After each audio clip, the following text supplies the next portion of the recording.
ছাগলকাণ্ডে ঘোলা জলে এবার প্রাণ ফিরে পাচ্ছে ঢাকার রামচন্দ্রপুর খাল। সাদিক এগ্রো উচ্ছেদের পর রামচন্দ্রপুর খাল খননের কাজ শুরু করেছে উত্তর সিটি কর্পোরেশন। কর্তৃপক্ষের দাবি, কারো পক্ষে বা বিপক্ষে নয়, নিয়মিত অভিযানের অংশ হিসেবেই খাল খননের কাজ চলছে। খালে পানি প্রবাহ না আসা পর্যন্ত চলবে এই খাল খনন। রহিম রোমনের প্রতিবেদন।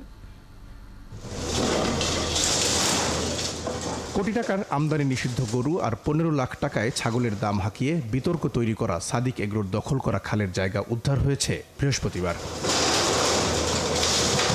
আর উচ্ছেদের পরদিনই শুরু হয়েছে রামচন্দ্রপুর খাল খননের কাজ। মোহাম্মদপুরের 7 মসজিদ হাউজিং এলাকায় খাল উদ্ধারের কাজে নেমেছে ঢাকা উত্তর সিটি কর্পোরেশন। কিন্তু যেই বাড়িটা মেয়র মহোদয় 2 মাস আগে নিলাম দিয়েছে, তাকে হয়তো বা কেউ চিনে না দেখে তার নামটা কিন্তু আসছে না। এরকম প্রজেক্ট বসিলাতে গেলে আমাদের বসিলাতে অনেক প্রজেক্ট দেখবেন আমরা বাড়ি ভেঙে ফেলেছি। সো আমাদের সাথে সাদেক এগ্রোর কোনো সম্পর্কিত নাই। এটা আমাদের পাইপলাইনের মধ্যে আছে, আরও প্রজেক্ট আছে, পর্যায়ক্রমে এটাও শেষ হবে, ওগুলোও শুরু হবে আর কি। ওয়ার্ড কাউন্সিলরের দাবি, পর্যাপ্ত যন্ত্রপাতি না থাকায় এতদিন করা যায়নি খনন কাজ। তিনি বলেন, যে কোনো পরিস্থিতি মোকাবেলা করে খালে ফেরানো হবে পানি প্রবাহ।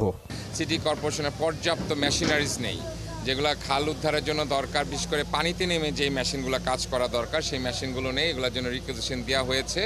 ওগুলো আসার সাথে সাথে আরও দ্রুত আমরা কাজ শুরু করবো আর কি। সিটি কর্পোরেশনের কর্মকর্তাদের দাবি, কারো পক্ষে বিপক্ষে নয়, নিয়মিত অভিযানের অংশ হিসেবে খাল খননের কাজ চলছে।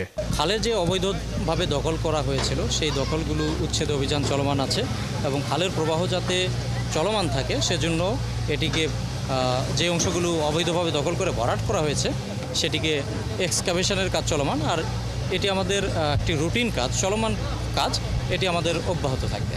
সিটি কর্পোরেশন বলছে, যত বড় ক্ষমতাশালী হোক, খাল খননের কাজে কেউ বাধা দিলে তাদের বিরুদ্ধেও আইনগত ব্যবস্থা নেওয়া হবে।